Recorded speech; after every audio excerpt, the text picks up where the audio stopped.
하나님께서 아브라함과 그의 후손에게 그들이 세상을 물려받을 상속자가 되리라고 하신 약속은 율법을 통해 온 것이 아니라 믿음으로 인한 의를 통해 주신 약속입니다. 만일 율법을 지키는 사람이 상속자가 된다면 믿음은 쓸모가 없어지고 약속도 무용지물이 되고 말 것입니다. 율법은 하나님의 진노를 야기하지만 율법이 없다면 율법을 범하는 일도 없을 것입니다.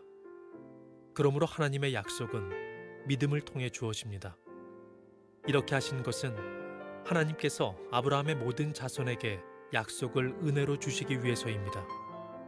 모세의 율법 아래 사는 사람뿐만 아니라 우리 모두의 조상 아브라함처럼 믿음으로 사는 사람들 전부가 아브라함의 자손이 됩니다.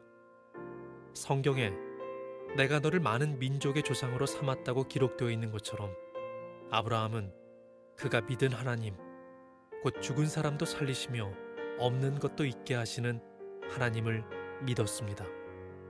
아브라함은 소망이 전혀 없었지만 하나님께서 내 자손이 이와 같이 많아질 것이다 라고 말씀하신 대로 자기가 많은 민족의 조상이 될 것을 믿고 소망하였습니다.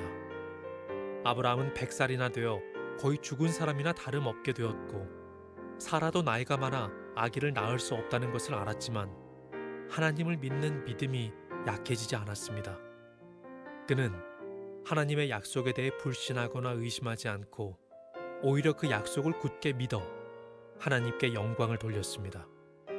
아브라함은 하나님께서 친히 약속하신 것을 이루실 능력이 있다는 것을 확신했습니다. 이것이 바로 하나님께서 그 믿음을 그의 의로 여기셨다라고 말씀하신 이유입니다.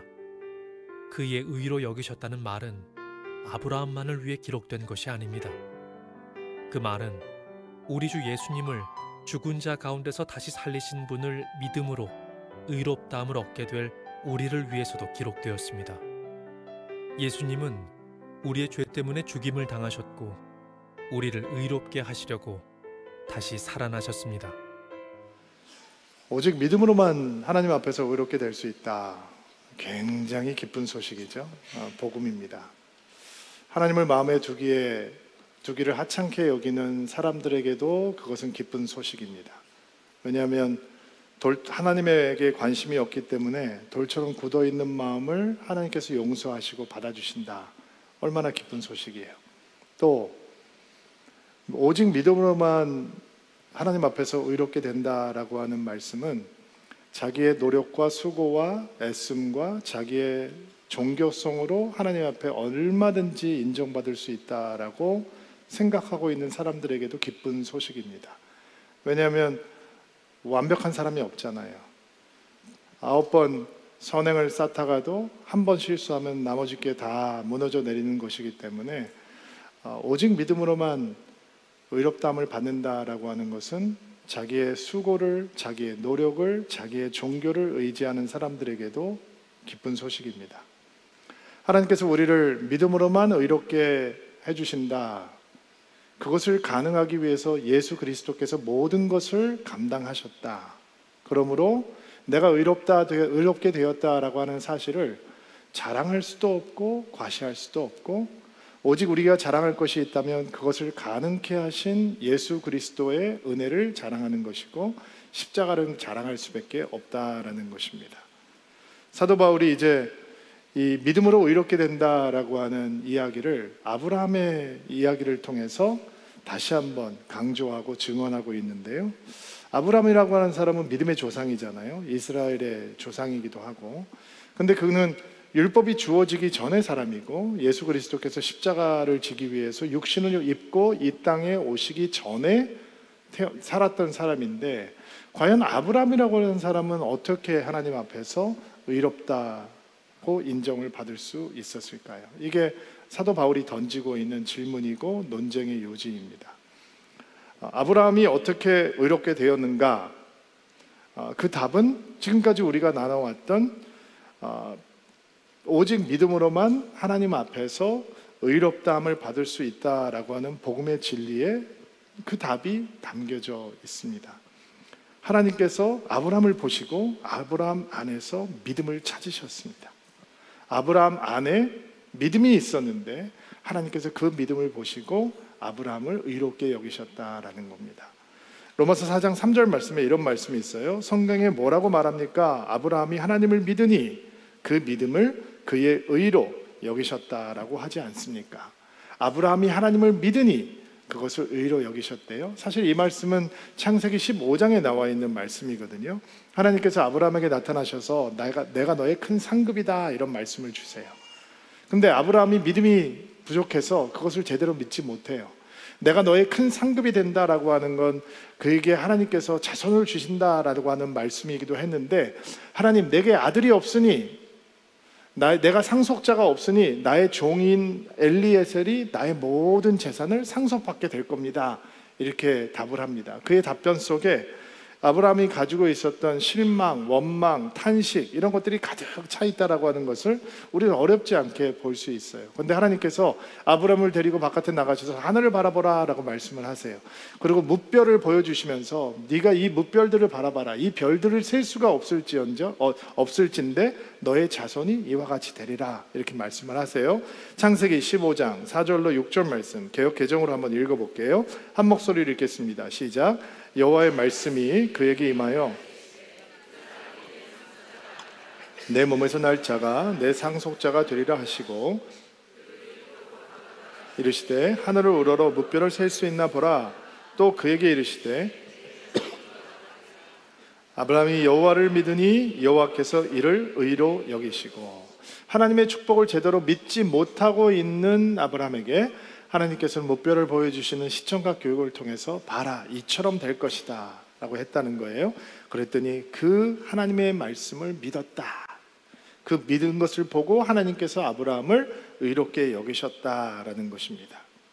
아브라함이 어떤 믿음의 위대한 업적을 쌓아서 그가 하나님 앞에 의롭다 인정을 받은 것이 아니고, 그가 율법이 오기 전의 사람인데 율법을 잘 지켜서 하나님 앞에 인정을 받는 것이 아니고, 우리가 하나님을 온전히, 예수 그리스도를 온전히 믿음으로 의롭다함을 받을 수 있는 것처럼 아브라함도 하나님을 온전히 믿음으로 하나님 앞에서 의롭다 인정을 받았다라는 것입니다. 아브라함의 인생의 여정을 보면, 믿음의 여정을 보면 그냥 부족함이 많고 연약함이 많거든요. 조금 있다가도 우리가 자세하게 나눌 텐데, 그럼에도 불구하고 하나님께서 아브라함에 있는 씨앗 같은 믿음을 찾으셨다는 거예요.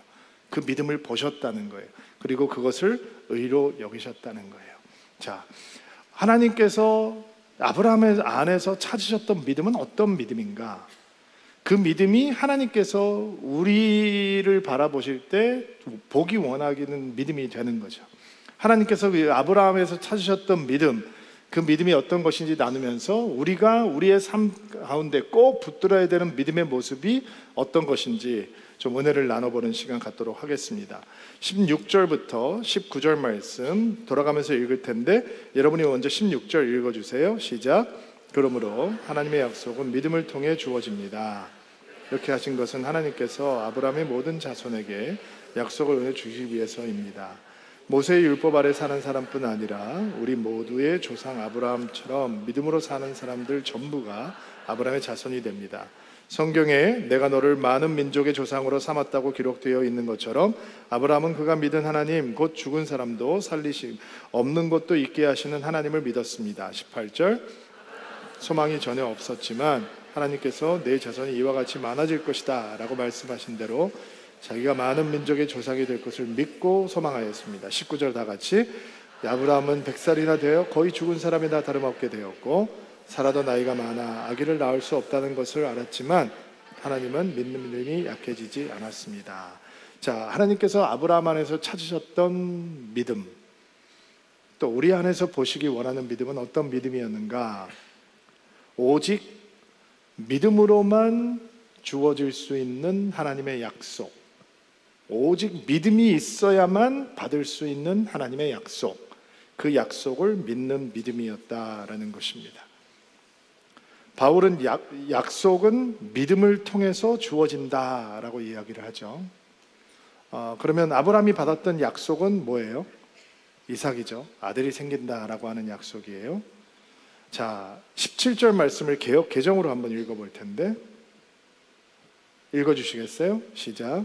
기록된 바 내가 너를 많은 민족의 조상으로 세웠다 하심과 같으니 그가 믿은 하나님은 없는 것을 있는 것으로 부르시는 이시리라. 자, 하나님께서 아브라함에게 하나님은 어떤 분이신가?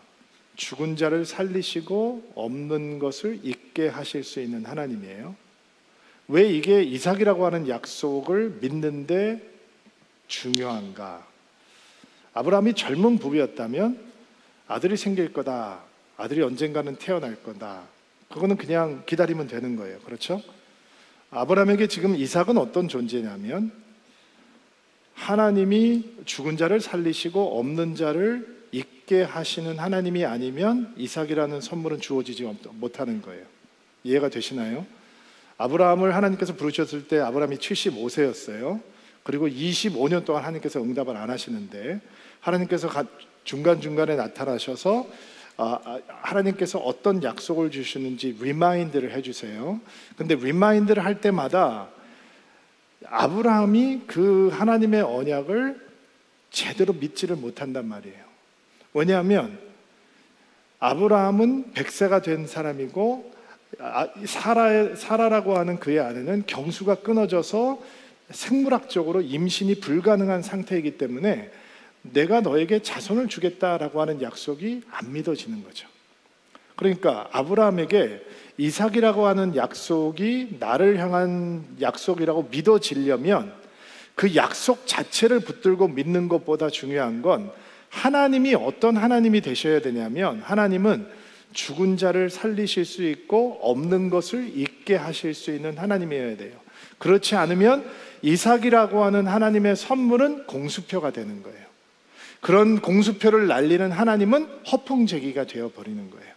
그러니까 아브라함 안에서 하나님께서는 어떤 믿음을 찾으셨느냐? 하나님만 주실 수 있는 약속, 즉 죽은 자를 살리시고 없는 것을 있게 하실 수 있는 하나님만 주실 수 있는 약속.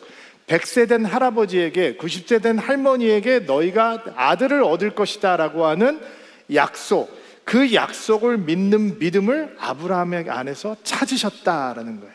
그 믿음을 보시고 하나님께서는 그를 의롭게 여기셨다라는 거예요. 하나님께서 우리에게 언약을 주시죠. 약속을 주세요. 축복을 약속해 주신단 말이에요. 그런데 어떤 축복은 여러분이 수고하고 노력해서 충분히 얻어낼 수 있는 것들이 있단 말이에요. 그러니까 그 하나님의 언약과 약속이 내게 이루어져도 사실은 말로는 하나님 앞에 감사합니다, 하나님의 은혜입니다 라고 얘기를 하지만 사실 우리는 정말 하나님 체험이 있느냐? 그렇지 못하는 사람들이 훨씬 더 많다는 거죠. 시험을 공부하는 학생이, 취업을 준비하는 청년이, 결혼을 준비했던 혼인 정년기에 있는 사람들이, 자녀를 원했던 부모들이, 승진을 원했던 성도들이, 그런 것들이 다 주어지고 이루어지지만 정말 그런 가운데서 하나님을 향해서 하나님은 죽은 자를 살리시고 없는 것을 있게 하실 수 있는 하나님만이 하실 수 있는 일이었습니다 라는 고백을 할 수 있느냐? 그렇지 않은 경우가 너무 많이 있다는 거예요. 그런데 아브라함에게 하나님께서 너에게 자손을 주겠다, 너에게 아들을 주겠다라고 하는 약속은 하나님이 죽은 자를 살리시고 없는 것을 있게 하시는 하나님이 아니면 할 수 없는 약속이란 말이에요. 그리고 아브라함은 그 약속을 믿었다라는 거예요. 그 약속을 믿는 믿음을 보고 하나님께서 그를 의롭게 여기셨다라는 것이죠. 큰 믿음이죠. 놀라운 믿음인 것입니다. 눈에는 증거 없고 손에는 잡히는 거 없는데, 그리고 변하지 않는 자기의 삶의 환경이 있는데, 자기도 늙어가고 아내도 늙어가고 있는데, 그러나 그런 현실 앞에서 아브라함은 믿음을 잃어버리지 않았다라는 것입니다. 바랄 수 없는 중에 바라고 믿음을 하나님 앞에 드렸다는 거예요. 18절 말씀을 우리 개역 개정으로 한번 읽어볼게요. 18절 말씀 읽어주세요. 시작. 아브라함이 바랄 수 없는 중에 바라고 믿었으니 이는 내 후손이 이와 같으리라 라고 말씀하신 대로 많은 민족의 조상이 되게 하라. 자, 성경은 뭐라고 얘기해요? 아브라함이 바랄 수 없는 상황에서 바랬다라는 거 아니에요. 이것이 아브라함 안에서 하나님께서 찾으신 믿음이라는 거예요. 현실이 절망스러울 때 그것을 뚫고 갈 수 있는 길은 오직 죽은 것을 살리시고 없는 것을 있게 하실 수 있는 하나님을 향한 믿음을 통해서, 믿음을 통해서만 절망스러운 현실을 뚫고 나갈 수 있는 것입니다. 사람들이 누래나는 현실을 바라보면서 왜 믿음이 흔들리느냐? 왜 믿음을 잃어버리느냐? 현실의 무거움이, 현실의 버거움이 하나님을 지워버리기 때문이죠. 근데 믿음은 뭐냐? 하나님이 찾으시는 믿음은 뭐냐? 하나님이 더 리얼해서 현실의 무거움을 지워버리는 게 믿음이라는 거예요. 눈에 드러나는 현실보다 더 하나님이 리얼해지면 우리는 현실의 버거움을 뚫고 갈 수 있다라는 것입니다. 그러니까 하나님께서 이삭을 주겠다라고 하는 약속을 주셨을 때 아브라함은 하나님을 죽은 자도 살리시고 없는 것을 있게 하실 수 있는 하나님이기 때문에 온 마음으로 붙들 수 있고, 눈으로는 보이지 않지만, 현실로는 그것을 증거가 없지만, 손으로 잡히는 거 없지만, 그 믿음을 통해서 이삭이 다가오고 있다라고 하는 것을 받을 수 있는 것이었습니다. 아브라함에게 이삭이 그런 하나님 때문에 가능한 선물이었던 것처럼, 저는 이번 주에 말씀을 묵상하면서 서울 드림교회가 저와 신목사님한테는 정말 하나님께서 죽은 자를 살리시고 없는 것을 있게 하시는 하나님이기 때문에 가능했던 선물이다라는 묵상을 다시 한번 해보았습니다. 제가 이전에 섬기던 교회, 오른일교회를 그만두고 아프리카에 집회를 갔었거든요. 우간다라고 하는 나라에 집회를 갔었는데 너무 가기 싫었어요. 너무 가기가 싫더라고요. 제 마음이 무너져 있었거든요. 제가 너무 낙심하고 좌절하고 이런 것들이 커져가지고 아프리카에 너무 가기 싫었는데, 어느 분을 만나서 대화를 하다가 나 너무 아프리카 가기 싫다, 근데 교회가 가라고 그래서 가야 된다 막 이렇게 투덜거리니까 그분이 쌩글쌩글 웃으면서 저한테 그러는 거예요. 하나님께서 목사님을 아프리카에서 기다리고 계시나 보죠. 근데 제가 하나님 말씀으로 받았어요. 쑥. 그래서 하나님께서 나를 아프리카에서 기다리시는구나, 그럼 가야지. 그리고 갔어요. 도착을 했는데, 제가 강사예요, 주강사예요.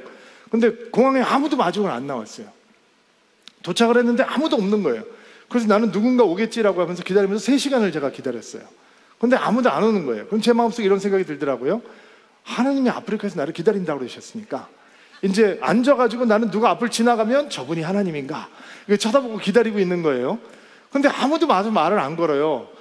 근데 3시간쯤 지난 다음에 어떤 흑인 아저씨가 와가지고 저보고 미스터 킴이냐고 물어보더라고요. 그래서 하나님이 들여오셨구나. 내가 저슈아 킴이다 얘기를 하니까 자기가 데리러 왔다 가자는 거예요. 그래서 택시를 타가지고, 제가 차를 타가지고 그 사람한테 이제 이야기 보따리를 풀어놨어요. 나는 원래 서울에서 있는 목사인데 아프리카 집회 오라 그랬는데 내가 너무 낙심이 커서 오기 싫었는데 어떤 사람이 나한테 아프리카에서 하나님이 기다리고 계시다고 그러더라. 그래서 내가 하나님 만나러 왔다 이렇게 얘기를 하면, 그때 그 사람의 목소리가 변하면서 웰컴 이렇게 한다든지 이런 게 있어야 될 거 아니에요. 근데 이 사람이 눈동자가 전혀 감동이 없는 눈동자예요.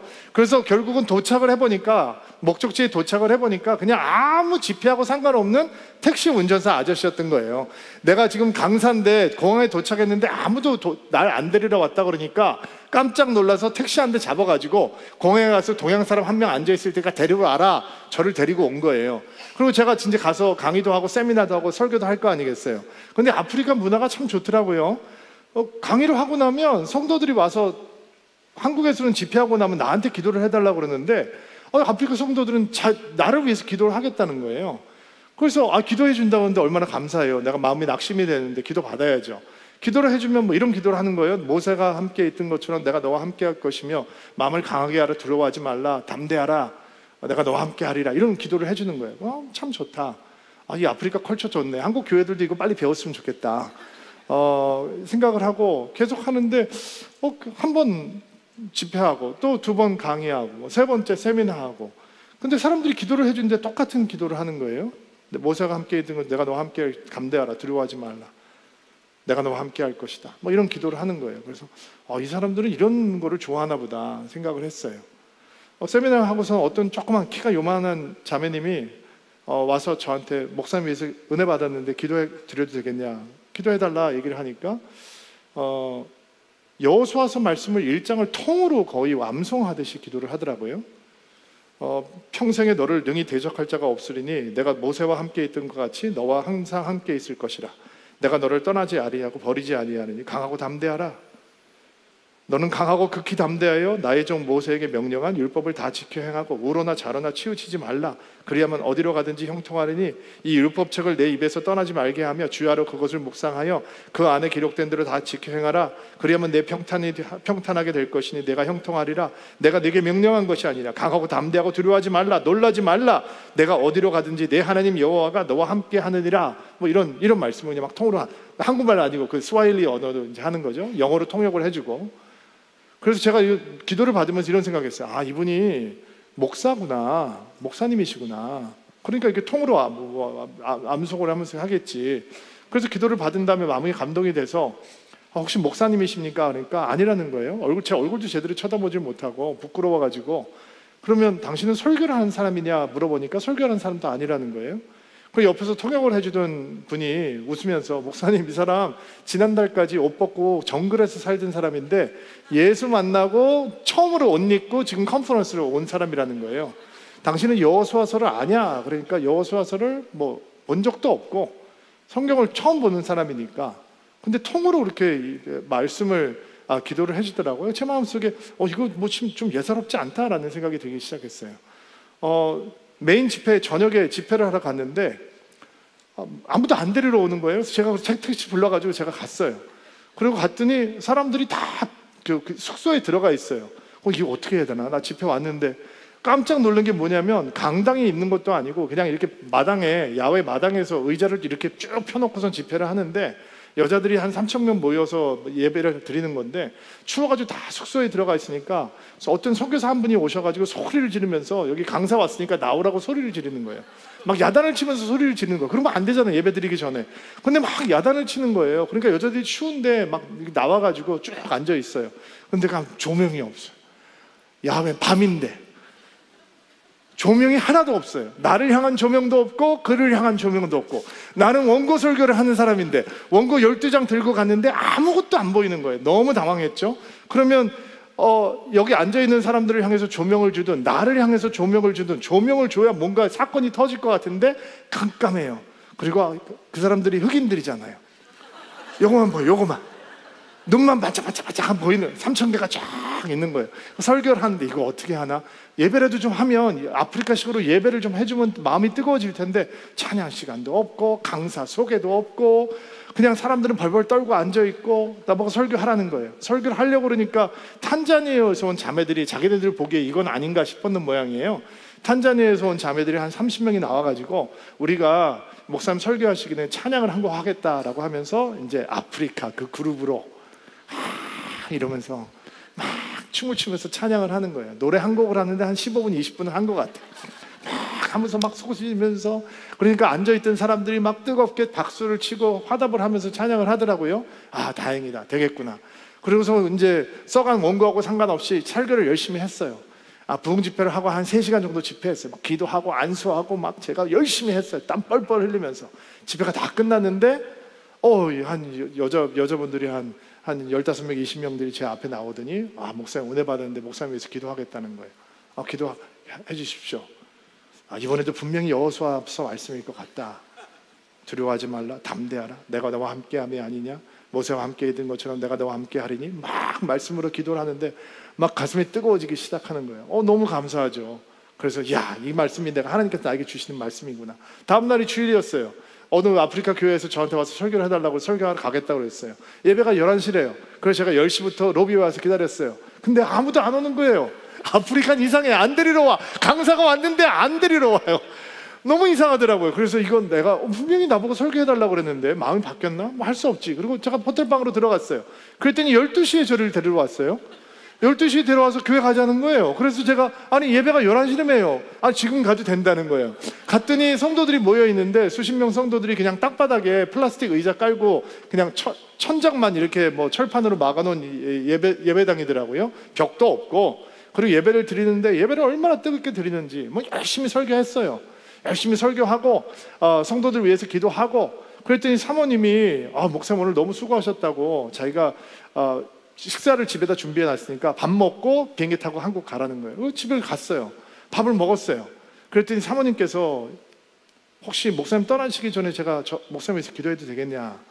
그지 손을 이렇게 들면서 기도하는 거예요. 두려워하지 말라, 담대하라. 모세와 함께 있던 것도 내가 너와 함께 하리니 강하고 담대하라, 막 이러면서 기도를 하는 거예요. 그래서 이게 주께서 나에게 주신 말씀이구나. 내가 너무 마음이 무너져 있으니까, 좌절하고 있으니까, 내가 제일 사랑했던 나의 선생님, 나의 스승께서 나에게 섭섭한 마음이 너무 크시다는 얘기를 듣고 내 마음이 그냥 쏟아져 버렸으니까, 내 길이 맞나 너무너무 괴로웠으니까 하나님께서 막 두려워하지 말라, 담대하라, 강하고 담대하라 막 말씀을 주시는 거예요. 아멘으로 받았어요. 그리고 비행기를 타고 이제 설레는 마음으로 서울을 돌아오는데, 이게 예약을 잘못해가지고 딱 가운데 끼는 자리에 앉았는데, 이쪽에도 아프리카 아주머니, 이쪽에도 아프리카 아주머니, 저보다 몸이 2배가 큰 아주머님이 앉으셨는데 다 앞을 쳐다보지 않고 나를 쳐다보고 앉아있는 거예요. 왜 그렇게 앉으셨나 몰라. 그게 더 힘들 텐데. 그리고 12시간 동안 숨을 나에게 쉬면서 잠이 드셨어요. 코를 골면서.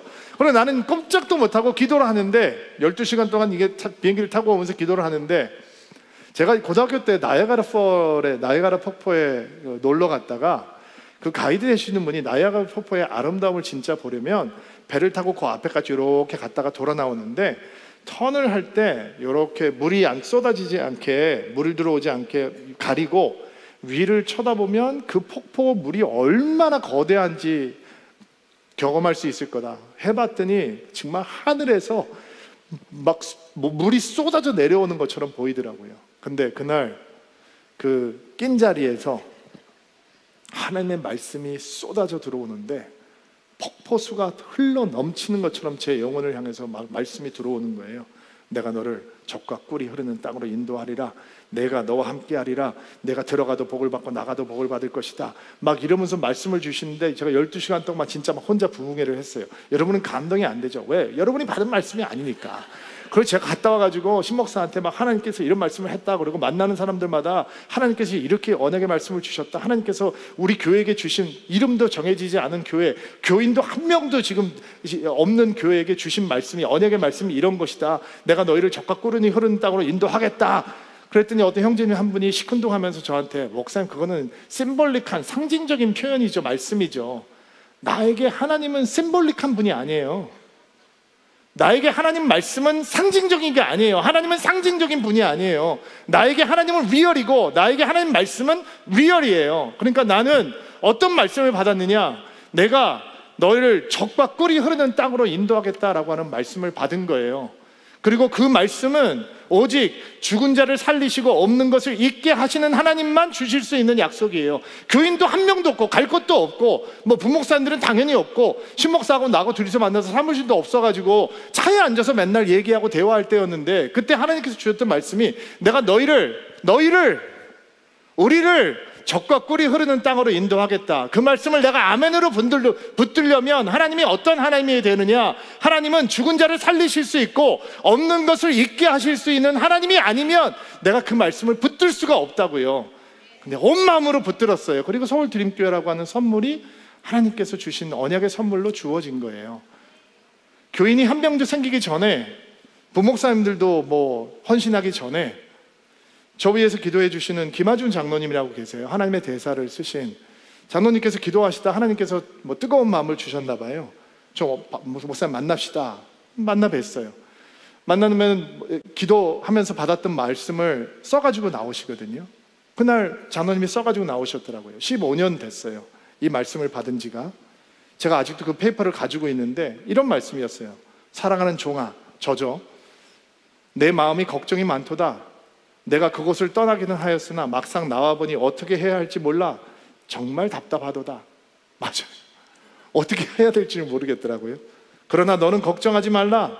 너를 그곳에 보내니가 나요. 그곳을 떠나게 하니도 나니 너는 아무런 걱정도 하지 말라. 내가 시작하는 교회가 부흥을 만날 것이다. 부흥이 올 것이다. 이런 기도를 받아가지고 오셨어요. 자, 그러면 여러분은 15년이 지난 지금 여호수아 목사가 그 부흥이 왔다고 생각할까요? 아직 안 왔다고 생각할까요? 온 것 같아요? 아니면 아직 안 온 것 같아요? 저는 아직 안 왔다고 생각해요. 왜 안 왔을까? 저는 제 그릇이 아직 준비되지 못했다고, 저와 신목사 그릇이 아직 준비되지 못했다고 생각해요. 우리 교회 그릇이 아직 주님의 부흥을 담기에 준비가 안 됐다고 생각해요. 이런 얘기를 하면, 야, 목사님 교회 키우고 싶다는 얘기를 저렇게 미화해서 하시네. 목사님 교회 성도 더 늘었으면 좋겠다는 얘기를 저렇게 포장을 해서 되게 미화해서 말씀하시네 라는 생각하는 분들이 뭐 있을 수 있죠. 만약에 있다면 You are wrong. 틀렸어요, 여러분. 기독교 역사 어디도 사람이 좀 많이 모이는 것을 부흥이라고 얘기하지 않습니다. 성경 어디에서도 사람이 조금 더 많이 모여 있는 것을 부흥했다라고 얘기하지 않습니다. 부흥은 회개의 운동이 일어나는 겁니다. 부흥은 마른 뼈가 살아나는 겁니다. 부흥은 성도들이 죄를 미워하고 죄를 떠나는 하나님의 거룩함이 회복되는 것입니다. 교회가 거룩하게 회복되는 것이 부흥입니다. 교회에 하나님의 영광이 가득하게 되는 것이 부흥입니다. 성도들이 하나님 말씀에 굴복하고 성령의 사람이 되는 것, 기도의 사람이 되는 게 부흥입니다. 믿음 따로, 생활 따로가 아니라 말씀을 따라, 복음을 따라 살아가는 것이 부흥입니다. 어린아이들이 성령을 받고 청소년들이 뜨거운 마음으로 자신의 삶을 주님 앞에 헌신하고 청년들이 그 하나님의 군대로 일어나서 그리스도의 푸른 계절을 다시 이루는 것이 부흥입니다. 교회를 조롱하고 비웃는 사람들에게 복음의 아름다움을 보여주고 교회의 아름다움을 보여주고 예수 그리스도의 아름다움을 증거하는 것이 부흥입니다. 부흥은 사람들이 많이 모이는 것이 아니라 부흥은 하나님의 나라가 이루어지는 것입니다. 부흥은 땅끝까지 복음을 전하는 것입니다. 부흥은 우리에게 가장 소중했던 사람들을 선교사로 파송하는 것입니다. 부흥은 그 파송한 선교사들이 복음을 전할 수 있도록 내가 애쓰고 헌신하고 아끼고 희생해서 눈물 흘리며 중보해서 열방이 주님 앞에 돌아오는 역사가 일어날 수 있도록 함께 하는 것입니다. 부흥은 교회를 왔다 갔다 했던 처치맨들이 진짜 교회가 되는 것입니다. 서로 사랑하고 사랑받고 서로 섬기고 섬김받고 서로 기도해주고 기도받고 함께 울고 함께 웃으며 교회를 다니는 것으로 만족하는 것이 아니라 진짜 참 교회가 되는 것, 그것이 부흥입니다. 그 부흥이 다가오고 있다는 것입니다. 그 부흥을 하나님께서 주시겠다라고 약속하신 것입니다. 그 부흥은 우리가 이룰 수 있는 것이 아닙니다. 목사들이 만들어낼 수 있는 것이 아닙니다. 좋은 프로그램으로 그 부흥 끌어오지 못합니다. 드림 플러스로 그 부흥 볼 수 없습니다. 그 부흥은 하나님이 죽은 자를 살리시고 없는 것을 있게 하실 수 있는 하나님일 때만 부흥이 올 수 있는 것입니다. 하나님께서 그 부흥을 약속을 하셨어요. 그러니까 기다리는 거죠. 우리의 그릇이 준비가 되면, 우리가 그 부흥을 만날 수 있는 심령이 준비가 되면 하나님께서 그 부흥의 파도를 우리 가운데 보내주실 것입니다. 하나님께서 아브라함에게 보셨던 믿음, 아들 준다고 누가 그게 어떻게 주는 거 믿는다고 그게 어떻게 의롭게 여김을 받을 수 있는 믿음이 되겠어요? 그런데 아브라함에게는 임신이 불가능하거든요. 그래서 하나님이 죽은 자를 살리시고 없는 것을 있게 하실 수 있는 하나님이 아니면 그 아들을 주시겠다는 약속을 믿을 수가 없는 거예요. 그런데 그 약속을 믿는 믿음을 하나님께서 찾으시고 아브라함을 의롭다라고 여기셨다는 거예요. 자, 20절 말씀. 또 하나님께서 찾으시는 믿음은 어떤 믿음인지 한번 봅시다. 20절 말씀 한 목소리 읽어주세요. 시작. 그는 하나님의 약속에 불신하거나 의심하지 않고 오히려 그 약속을 굳게 믿어 하나님께 영광을 돌렸습니다. 개역 개정으로도 한번 읽어볼까요? 20절 말씀을 개역 개정으로 읽어주세요. 시작. 믿음이 없어 하나님의 약속을 의심하지 않고 믿음으로 견고해져서 영광을 돌리며. 자, 하나님께서 아브라함 안에서 찾으셨던 믿음, 우리 안에서 찾기 원하시는 믿음, 어떤 믿음인가? 아직 이루어지지 않은 약속 앞에서도 흔들리지 않을 수 있는 믿음, 아직 약속이 이루어지지 않았는데도 불구하고 더 견고해질 수 있는 믿음, 그 믿음을 찾으십니다. 자, 아브라함의 이야기를 좀 아는 사람이라면 아브라함이 흔들리지 않았다고? 이거 아닌데, 엄청 흔들렸는데 생각하실 거예요. 뭐냐면 아들이 주어지지 않으니까 사라의 몸종이었던 하갈을 통해서 이스마엘을 얻잖아요. 그게 고대 근동의 방법이었고 세상의 방법이었거든요. 하나님의 사람이라면, 믿음의 사람이라면 하나님의 방법으로 아들을 얻어야 되는데 그냥 아들을 얻어버렸단 말이에요. 이삭은 그냥 아들이 아니에요. 하나님께서 주시는 아들이고 하나님의 방법으로 오는 아들이고, 이삭은 왜, 이삭의 특별함은 그가 아들 보이였던 것에 있는 게 아니에요. 이삭은 어떤 아들이었느냐, 하나님을 보여주는 아들인 거예요. 이삭을 보면 하나님이 보이는 거예요. 왜? 불가능 가운데 주어진 아들이니까. 아이를 가질 수 없는데 하나님의 능력으로 주어진 아들이기 때문에 이삭을 보면 하나님이 보여야 되는 거예요. 근데 이스마엘을 보면요, 하나님은 안 보여요. 왜? 세상의 방법으로 얻은 아들이니까.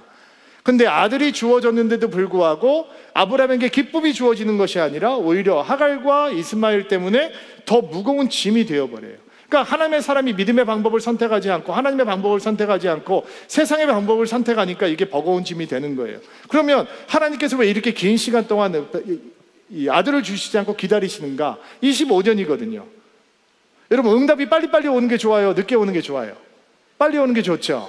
그러면 여러분, 믿음이 자라려면 응답이 빨리빨리 와야 돼요? 천천히 와야 돼요? 다들 답을 안 하시네. 셀장님들한테 물어보니까 빨리 오는 면 좋대요. 더 좋다는 거예요. 아니에요, 여러분. 여러분, 응답 다 빨리 되면 여기 와 있을 사람 한 명도 없어요. 다 하나님 떠나요. 기도하는 대로 다 응답된다 그러면 다 떠나요. 여러분, 사업을 하는 사람이 하나님 내 사업 대박 나게 해주세요. 하나님께서 대박 나게 해주셨어요. 하나님 앞에 돌아올까요? 하나님 옆에 딱 붙어 있을까요? 아니에요. 그런 사람 없어요. 다 하나님 버리고 가요. 왜 하나님께서 기다리게 하셨을까? 이 기다림이라고 하는 시간이 우리가 별로 좋아하는 시간은 아닌데 하나님에게는 이 기다림의 시간이 어떤 시간인가? 아브라함이 오직 하나님의 은혜입니다. 주님의 선물입니다. 우리는 할 수 없습니다. 불가능합니다. 끝났습니다. 우리는 어떻게든지 이걸 이룰 수가 없습니다. 그러므로 우리는 하나님의 도움이 필요합니다 라고 두 손 두 발 다 걸 때까지, 아브라함이 힘 빠질 때까지 기다리는 시간이 바로 그 시간인 거예요. 왜냐하면 아브라함이 불가능합니다, 이제 포기했습니다, 안 됩니다, 우리의 방법으로는 할 수 없습니다 라고 백기를 들지기 전까지는 아들이 주어지면 또 자기가 해서 얻은 것이라고 생각을 하기 때문이에요.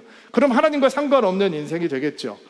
그렇기 때문에 아브라함이 가지고 있는 모든 가능성, 아브라함이 가지고 있었던 모든 힘, 그런 것들이 다 빠져나갈 때까지 기다리시고, 하나님 없으면 안 됩니다, 다 끝났습니다, 소망이 없습니다, 이제는 내가 할 수 있는 것은 없습니다 라고 백기를 들 때까지 기다리셨다가 하나님의 응답이 임해오는 거예요. 그런데 기다림의 시간이 왜 힘든 시간이냐면, 기다림 시간 동안에 불청객이 찾아오거든요. 의심이라고 하는 불청객도 찾아오고, 불신이라고 하는 불청객도 찾아오고, 냉소적인 마음도 찾아오고, 무력함도 찾아오고, 그리고 아브라함 같은 데는 큰 혼란과 착각도 찾아와요. 이스마엘이라고 하는 아들이 주어지니까 거기에 취해 살아요. 너무 좋아요. 없던 아들이 생기니까 너무 좋은 거예요. 근데 이스마엘이 주는 기쁨은 하나님이 주시는 기쁨이 아닌 거예요. 착각인 거예요. 혼돈인 거예요. 하나님께서는 이렇게 흔들렸던 아브라함을 견고한 믿음의 사람으로 만들어주시는 분이세요. 여러분, 아브라함이 이렇게 흔들렸는데도 불구하고 하나님께서 찾으시는 믿음을 가졌다. 이게 얼마나 기쁜 소식이에요, 우리한테. 왜냐면 우리 흔들리잖아요. 약속이 안 오면 화도 나거든요. 섭섭하고 그리고 막 흔들린다고요. 근데 아브라함을 보니까 흔들렸음에도 불구하고 끝이 믿음으로 끝날 수 있다라고는 소망의 메시지를 도죠.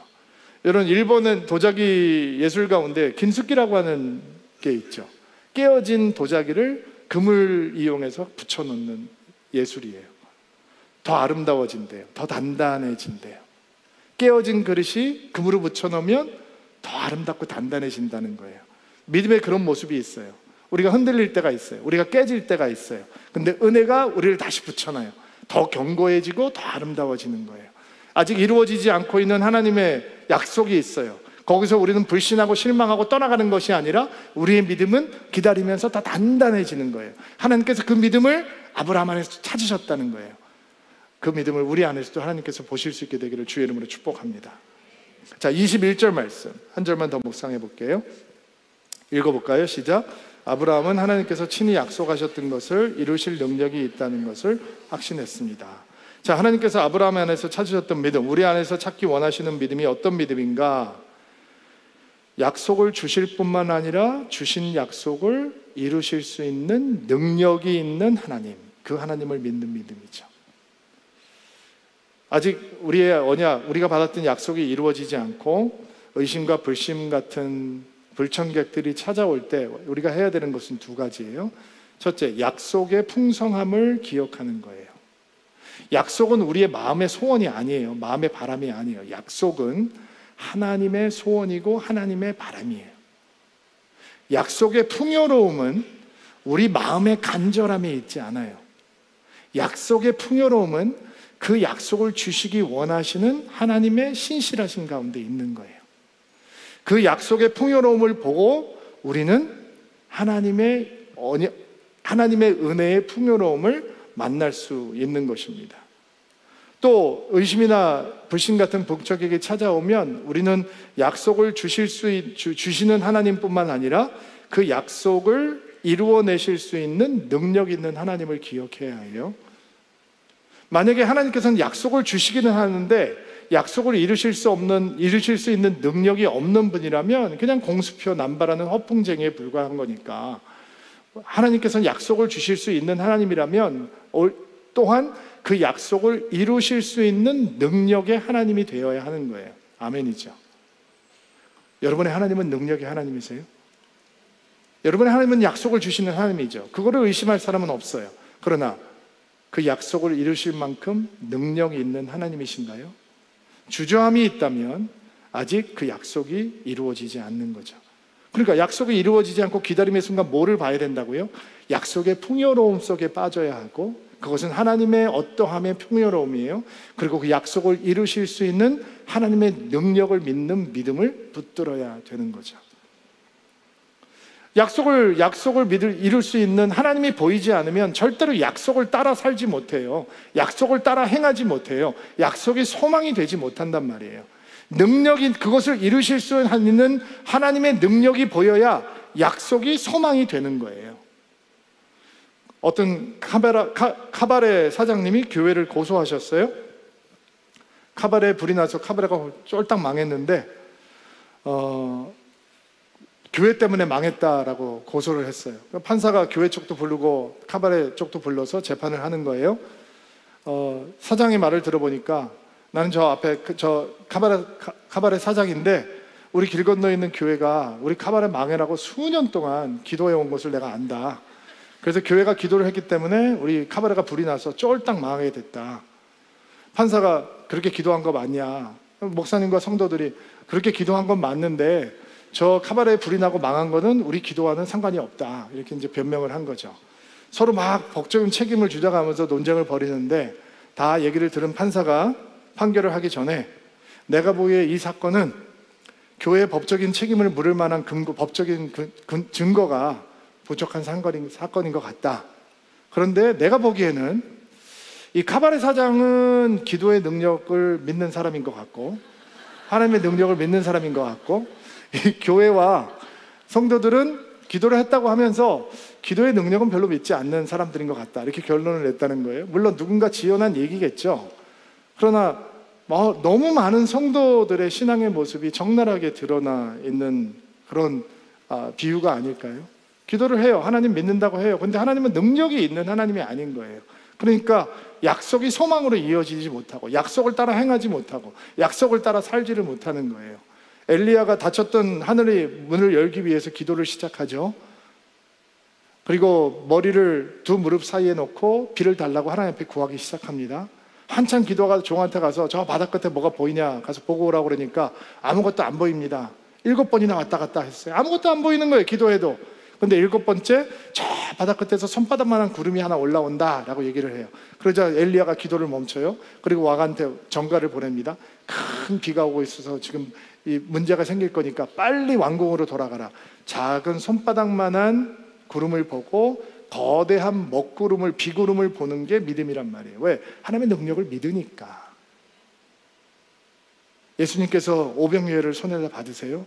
남자들만 5,000명, 여자들, 아이들.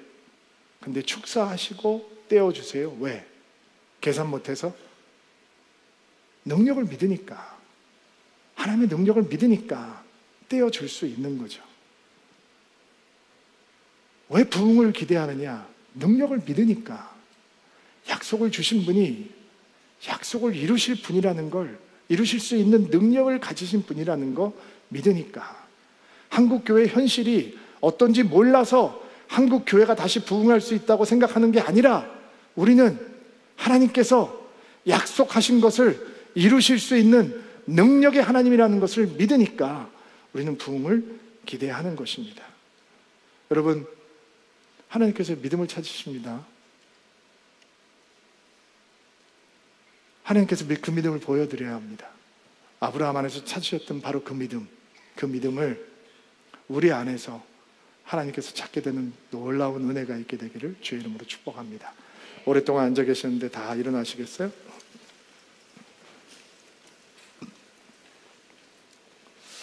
오늘 제가 여러분을 위해서 3번 초청하고 기도할 텐데, 하나님께서 여러분에게 마음의 감동을 주시는 대로 반응하시면 되겠습니다. 첫 번째 초청입니다. 목사님, 저는 죽은 자를 살리시고 없는 것을 있게 하실 수 있는 하나님, 그 하나님만이 주실 수 있는 약속, 그 약속을 믿는 믿음을 간절히 원합니다. 소망하는 분들마다 가슴에 손을 얹고 안수하시기 바랍니다. 하나님, 우리는 수많은 축복을 얘기합니다. 약속을 얘기합니다. 근데 어떤 축복과 어떤 약속은 하나님 도움 없이도 얼마든지 우리의 힘으로 만들어낼 수 있는 것들이 많습니다. 그래서 그런 은총을 경험하면서도 우리는 하나님 앞으로 나아가지 못합니다. 그러나 오늘 말씀을 붙들고 주의 은혜를 구합니다. 오직 죽은 자를 살리시며 없는 것을 있게 하실 수 있는 그 하나님만이 주실 수 있는 약속, 그런 하나님만이 주실 수 있는 약속, 그 약속을 믿는 굳은 믿음을 허락하여 주옵소서. 우리 영혼 가운데 그 믿음이 깊게 뿌리내릴 수 있도록 도와주옵소서. 손 내리시고요. 두 번째 초청입니다. 아직 이루어지지 않는 하나님의 약속 앞에서도 끝까지 흔들리지 않고 견고한 믿음으로 나아가기를 소망하는 분들, 가슴에 손을 얹고 안수하시기 바랍니다. 주의 약속을 받을 때마다 우리 마음이 설렙니다. 그러나 그것이 오랜 시간 동안 이루어지지 않고 있는 것을 볼 때 우리의 마음은 때때로 의심으로 가득 차고 불신으로 가득 차고 냉소적인 마음과 무력함으로 가득 채워집니다. 때로는 하나님에 대해서 혼돈을 겪기도 합니다. 하나님의 약속에 대해서 착각을 하기도 합니다. 그러나 하나님, 아직 이루어지지 않는 하나님의 약속 앞에서 끝까지 흔들리지 않을 수 있는 견고한 믿음을 허락하여 주옵소서. 하나님의 약속의 풍요로움을 기억하고 믿음이 흔들리지 않는 견고함이 가슴에 손을 얹고 안수하는 드리민들 가운데 임하게 도와주옵소서. 손 내리시고요. 세 번째 초청입니다. 하나님께서는 약속을 주실 수 있는 하나님일 뿐만 아니라 그 약속을 능히 이루실 수 있는 능력의 하나님인 것을 믿는 믿음. 목사님, 나는 그 믿음이 필요합니다. 소망하는 분들마다 가슴에 손을 얹고 안수하시기 바랍니다. 하나님, 우리에게 약속을 주신 하나님께서 원하시는 때에 그 약속을 이루실 능력이 있는 하나님인 것을 믿기를 원합니다. 작은 하나님 원치 않습니다.